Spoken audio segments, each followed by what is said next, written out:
Fighting fire with fire. Videos on social media showing people how to steal certain brands of cars. It led to an uptick in thefts. So Metro Police fired up their own phone cameras, and they tell us going head to head with crooks on TikTok, it's working. Andrew Nomura reports on a recent drop in car thefts. Although Las Vegas Metro says that there has been an increase in motor vehicle thefts throughout the valley and attributing it to social media trends, they too are combating that with TikToks of their own. Pull down and then break it down. Hey guys, it's Officer Cabada with LVMPD, and I just wanted to give you guys 5 quick ways on how to protect your vehicle from being stolen. What you're watching is the latest TikTok video by Las Vegas Metro, a video they believe will help prevent people from getting their cars stolen. There's a current trend on social media that is showing how easy it is to steal Kias. Now, just so everyone is aware, stolen vehicles are actually up in the Las Vegas Valley. And while Kias and Hondas are our most stolen vehicle at the time, this actually applies to all makes and models. According to police statistics, motor vehicle thefts are up 33% year to date compared to this time last year. Although a shocking number, that's actually down from more than 40% the Valley was seeing the week prior. With the most recent viral trend of stealing Kias and Hondas, police are wanting to do their part to help. First way on how to protect your vehicle is going to be getting a steering wheel lock. This restricts the suspect from steering your vehicle if they do get it turned on. We've had an influx of auto theft over the years. We've seen it fluctuate. We've had really good years, then we've had some years that have been peak. But as far as, we're usually pretty baseline. Lieutenant Joe Lepore with Metro says the department is trying to meet young people where they're at. Second way to protect your vehicle is going to be a kill switch. Authorities believe these types of videos have contributed to the small decline in theft so far, but are hoping parents at home talk to our young people about consequences doing these type of challenges. Monitor your kids' social media devices, monitor their accounts just to see if they're looking at these things, and also explain to your kids that this isn't a joke, this isn't a challenge, it's actually a felony that they're committing, and they can go to jail for committing this crime if they're caught. If you have any information that can help solve a crime or a motor vehicle theft, you're asked to call Las Vegas Metro. The U.S. Supreme Court will have the ultimate say on whether President Biden can wipe out billions of dollars worth of student loan debt, fulfilling a campaign pledge he made in 2020. News 3's Kate Munch explains how educators here at home are trying to prepare students regardless of the outcome. Yeah, Jim, this semester UNLV rolled out a financial literacy course that truly focuses on student loans. While Supreme Court justices heard arguments over President Biden's efforts to cancel hundreds of billions of dollars in federal student loan debt, supporters of loan forgiveness rallied outside. Hey, ho, ho!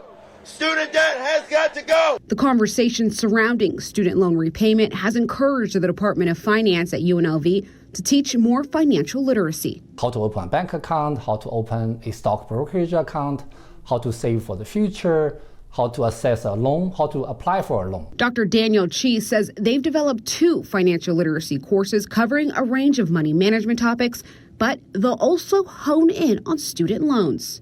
If we do both well, then the student loan issue will be quite manageable. For some reason, we as a country, as a society, did not do either or both of them well at times.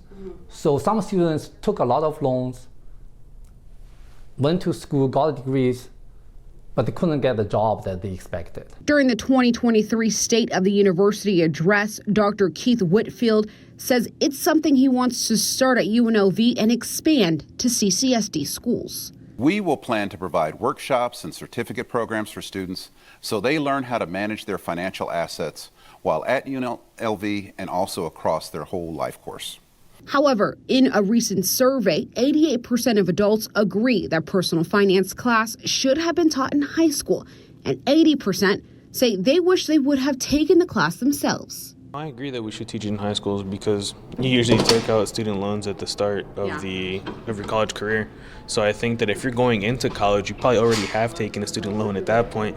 So I think getting knowledge before you actually take that student loan could be extremely beneficial. Now, right now, UNLV is offering the financial literacy courses as an experiment. They said next fall they will be a prerequisite. All right, the Clark County District Attorney says that we need to take a more proactive approach toward addressing guns in our schools. Crisis in the Classroom investigative reporter Tiffany Lane spoke with Steve Wolfson this afternoon as gun confiscations are on the rise on CCSD campuses. As you can see, she's joining us now live with more. Tiffany?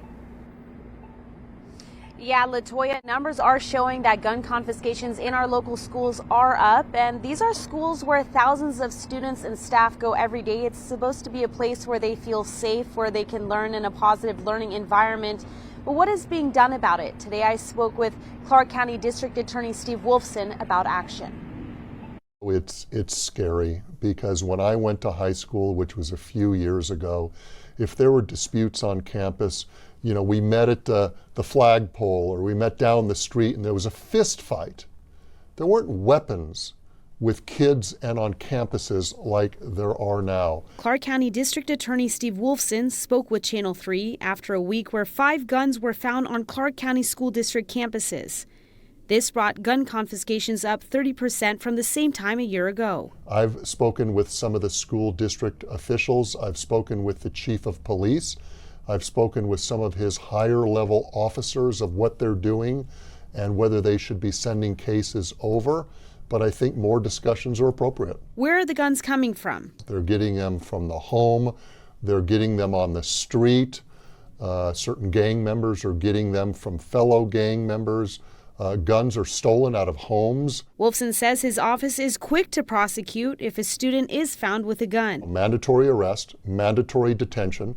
There must be an evaluation of the child by law, an assessment, and then a judge will determine whether or not to release that student back to the home or not.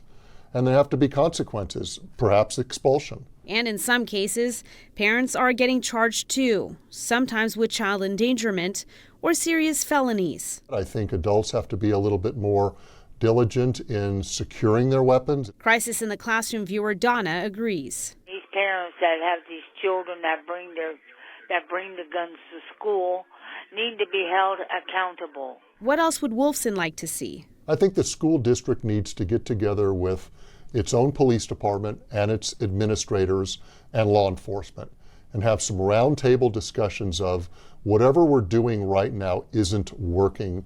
What should we be doing? In a recent interview, CCSD police said, we have added a few additional dogs to our K-9 team. So our K-9 team is constantly out every day. They're running throughout the valley doing their random sniffs. Wolfson says discussions towards solutions need to continue. And if we need metal detectors, that's something that I think should be and has been discussed.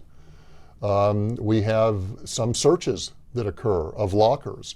We have dogs that go onto campuses and do their searches for drugs and guns. Metal detectors are needed in and around all schools across this United States.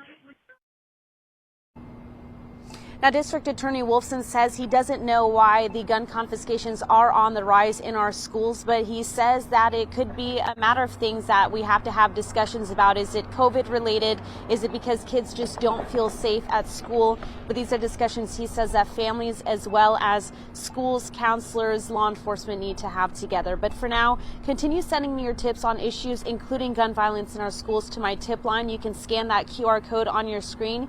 You can also email me directly, schooltips@news3lv.com, or you can also call 702-805-0489. Live outside the Regional Justice Center, I'm Tiffany Lane. Back to you. Just click below and subscribe to News 3. You'll get more stories that affect your community.